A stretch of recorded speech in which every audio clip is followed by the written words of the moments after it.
mga kagigil. Ayan. May bahaw. So, magsasangag na naman ako. Haha.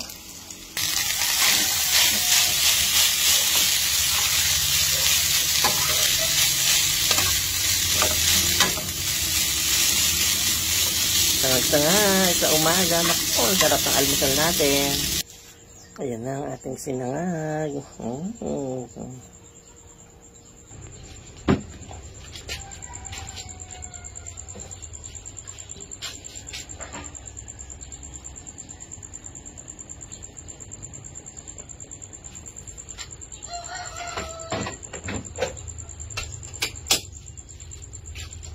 Ayan, good morning mga kagigil.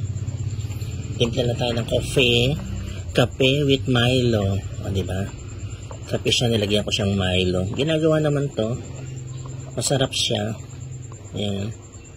Tapos, meron tayong itlog na pula. Ayan. Tsaka meron tayong luncheon meat. At ang ating sinangag. Ayan. Yan ang ating almusal ngayong umaga. Ano tayo mga kagigil. God bless you all.